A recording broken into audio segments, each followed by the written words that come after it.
Yeah. When an NBA prospect continuously amazes teams with their workouts and their interviews, you might see them drafted in the top 10. When a player has a generational talent, they usually go top 3. So how did Kobe Bryant, one of the best players of all time, manage to fall all the way to number 13? At 17, Kobe had all the skills and determination to succeed as a pro, along with the height and genetics. His dad, Joe Jellybean Bryant, was 6'9" and played in the NBA. But even with the height, the moves, and the hype coming out of high school, he ended up being drafted by the Charlotte Hornets with the 13th pick and then immediately traded to the Lakers for Vlade Divac. When you see some of the players picked before Kobe in the 1996 draft, it might blow your mind, because even though it was a loaded draft, some of those picks made no sense at all. Some people have said that Kobe just wasn't good enough to start or even play in the NBA at 17, but that's not really true. Kobe's coach kept him on the bench for his first 2 seasons, but people who watched him grow up knew he was fully capable of handling NBA defenses at that age.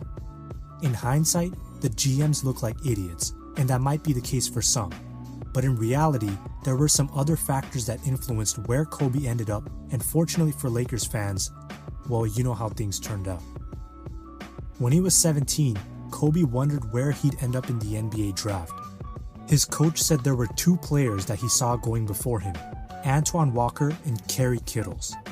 Antoine Walker had just won the NCAA championship in Kentucky and was 6'8". Kerry Kittles played 4 years in college, averaging 18 points and 6 rebounds, shooting nearly 40% from 3.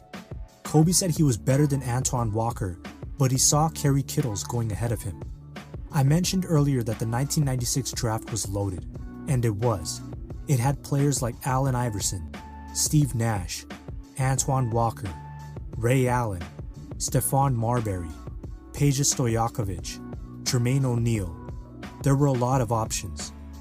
Unlike most of the other players though, Kobe had the ambition to become a global icon, and before the social media age, that wasn't happening in a city like Charlotte. But then again, 20 years later, it still hasn't happened for Charlotte. So somehow, 12 different teams passed on Kobe. Philadelphia had the number 1 pick, so they were the first to do so. Philly loved Allen Iverson, and Kobe was the hometown hero, but it was a tough choice considering Iverson was a proven college player. Kobe would be the first high school guard to ever go straight to the NBA, and people weren't as easily sold on the idea yet.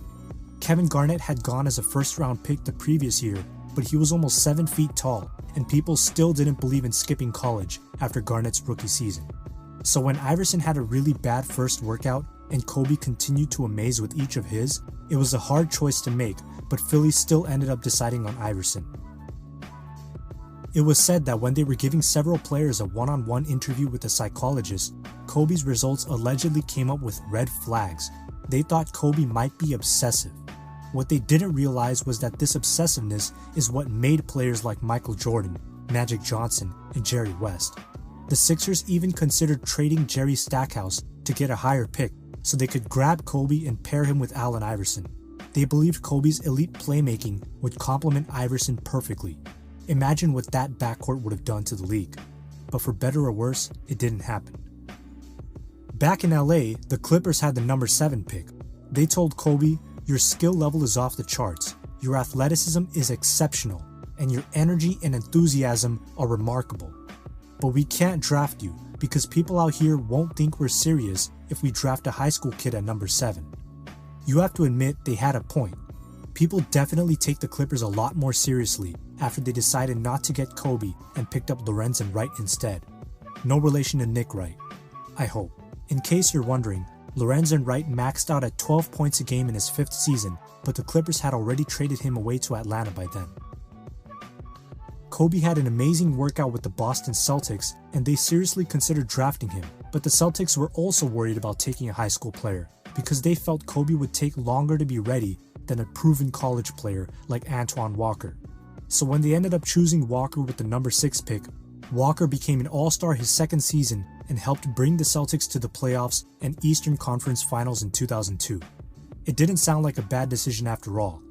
But then again, in 2002, Kobe was on his way to his third straight NBA title.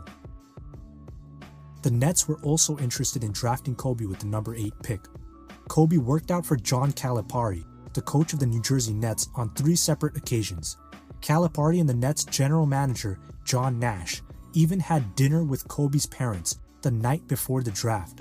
Kobe's parents were looking forward to the pick, everyone seemed happy, and everything looked set for Kobe to start his career in New Jersey. And then, on the day of the draft, with the Nets prepared to pick Kobe, everything changed. And the reason for this has a lot to do with the genius of Jerry West, a GM who could spot talent through the window of a moving train. When West met with Kobe, he was blown away. He thought Kobe was already better than everyone on the Lakers roster at the time. Chick Hearn, the GOAT of NBA commentators, said Jerry West called him on the phone, borderline hyperventilating and exclaiming, "I just saw the greatest workout I've ever seen, and it was by a 17-year-old. At the same time, Sonny Vaccaro, who had given Kobe an Adidas deal before he even played a minute of professional basketball, realized the impact of Kobe going to a bigger team like the Lakers instead of the Bucks or the Nets. The problem, though, was that the Lakers had the number 24 pick, and everyone who knew Kobe was sure that he would be long gone before that. Jerry West wanted to get him earlier, but they couldn't secure a single pick higher than number 13. They also thought the Nets would definitely take Kobe at number 8. So they decided 13 was their best shot, but they needed to pull some strings in order to give themselves any hope of Kobe falling that far. Mitch Kupchak began to float rumors that the Lakers were interested in someone else, and he didn't name any names. His goal was to make the Lakers look uninterested in Kobe, so he would have less attention going into the draft.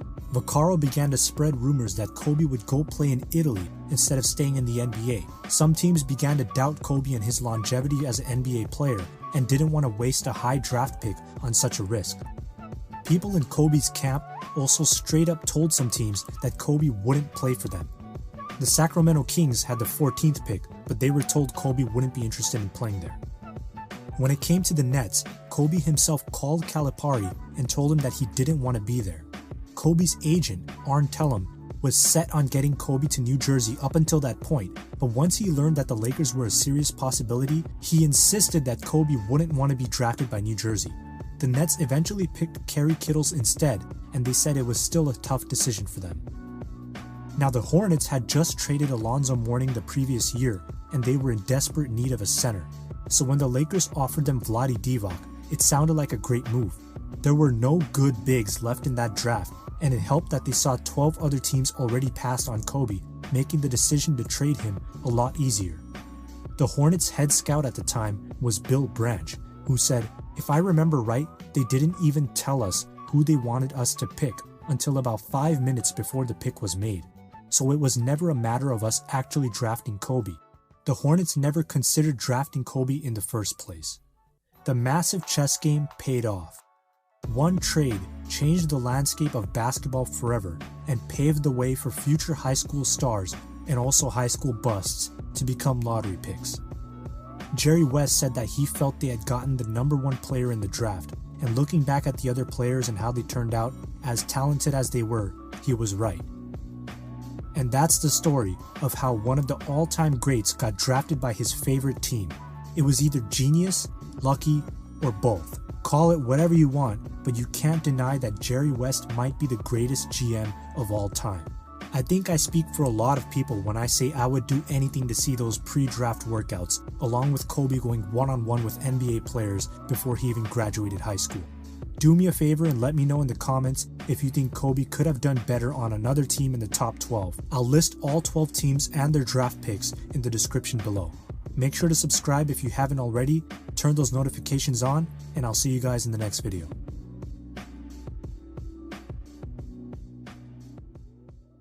Be the fam, that's what they call me. I promise that you'll never be lonely. Be the fam, that's what they call me. I promise that you'll never be